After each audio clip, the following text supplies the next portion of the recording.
Nous sommes à quelques mois de la Coupe d'Afrique des Nations, une Coupe d'Afrique des Nations qui se déroulera ici en terre ivoirienne. Et ce jour, nous avons choisi de nous rendre ici, dans ce stade, ici au quartier Riviera Palmera, quartier dans lequel se joue le Maracana, un peu comme dans les autres quartiers d'Abidjan. Le Maracana qui est cette sorte de petit goal, comme appelé au Cameroun. Dans ce grand stade, les dimensions sont donc tracées pour pouvoir permettre aux équipes de jouer au ballon. Nous avons donc décidé de rencontrer ces Ivoiriens, ces footballeurs, ces férus du ballon rond. Question d'échanger avec eux sur la prochaine édition de la Coupe d'Afrique des Nations qui se déroulera sur ce territoire.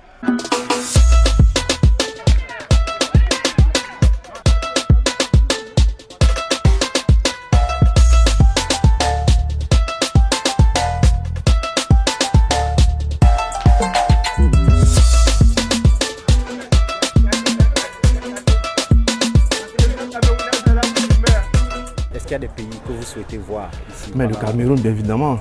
Le Cameroun, le Sénégal, l'Égypte, où il y a véritablement des grands joueurs. Et donc ça nous fera plaisir. Nous, on sera au terrain pour supporter. Même si la Côte d'Ivoire ne joue pas, pour supporter les autres équipes qui vont venir. Parce qu'au sein de cette équipe-là, ces équipes-là, il y a notamment des grands joueurs qui y sont. C'est les grandes actions du football. Donc on veut voir le Cameroun, on veut voir tous les grands pays d'Afrique surtout. Parce que nous sommes les deux pays rivaux, comme on le dit. Parce que Titi dit la Côte d'Ivoire, qui dit le Cameroun. La prestation du Maroc en Coupe du Monde, j'attends aussi voir aussi cette prestation en Coupe d'Afrique. Et j'attends aussi le Cameroun aussi. Et j'attends aussi le Sénégal. Voilà, le champion en titre, j'attends aussi. Parce qu'aujourd'hui, là-bas, on voit les jeunes joueurs progresser. On voit aussi, ils ont pris la dernière CHAN.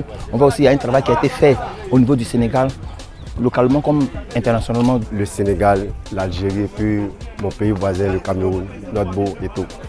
Hey, si tu le Cameroun,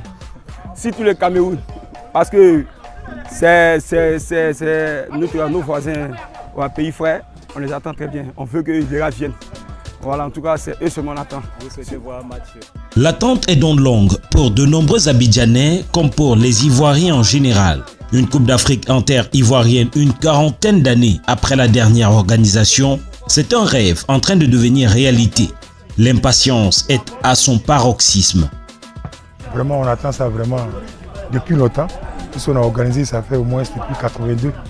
C'est la deuxième édition en Côte d'Ivoire. Donc on attend ça, on veut que ça soit une réussite pour le pays. Parce qu'organiser une Coupe d'Afrique, ce n'est pas donné à tout le monde. On veut que ça se passe dans le calme, dans le respect, dans la discipline. La question des infrastructures est une question chère au gouvernement ivoirien et cela se constate à travers les grands travaux engagés dans le cadre de la Coupe d'Afrique des Nations. Il est question pour ce gouvernement de doter la Côte d'Ivoire d'infrastructures modernes, notamment de routes et de stades de football. On peut le constater par exemple ici au quartier Cocody, ce chantier d'aménagement de cette route pas loin du complexe sportif de Riviera Palmera. Question de permettre au terme des travaux donc une meilleure fluidité de la circulation pendant la prochaine Coupe d'Afrique des Nations. Quand quelqu'un vient aujourd'hui à Abidjan, on ne reconnaît plus Abidjan. Les environnements, tout ça, et aujourd'hui, tous les terrains qui sont en train de pousser comme des herbes, donc ça nous fait vraiment plaisir parce que après ça aussi, la jeunesse montera en charge pour pouvoir jouer, parce qu'aujourd'hui, il y a des jeunes qui veulent vraiment jouer au ballon, et avec les salles qui sont en train de se multiplier, ça permettra aujourd'hui d'avoir des infrastructures pour pouvoir bien jouer, et tout ça aussi, c'est à l'avantage de la population de la Côte d'Ivoire. Ça travaille, d'ici 2024, j'espère que tout va rentrer en ordre et puis ça va bien se passer. Ça permet à la Côte d'Ivoire de se développer, puisque grâce à ça, grâce à l'organisation de la CAN, il y a de nouveaux terrains, les routes ont été refaites, il y a de nouveaux goudrons qui ont été faits. Ça permet aussi à la Côte d'Ivoire d'avoir un bon paysage. En tout cas, on espère que ça va bien se dérouler. Il faut reconnaître à ce niveau qu'Abidjan, tout comme de nombreuses villes ivoiriennes, est en chantier. Mais déjà, beaucoup apprécient à sa juste valeur le nouveau visage de modernité des villes du pays dans la perspective de cette Coupe d'Afrique des Nations. Terminé donc pour ce Maracana, pour ce qui est de l'édition de ce samedi. Terminé aussi pour ce reportage et on retient que la Côte d'Ivoire sera fin prête sur le plan infrastructurel, prête sur le plan de l'organisation de façon globale avec le comité d'organisation, le COCAN, le comité d'organisation locale qui est à pied d'œuvre pour faire de cette CAN un succès. Il est question pour de nombreux Ivoiriens de faire mieux que le Cameroun il y a de cela 2 ans.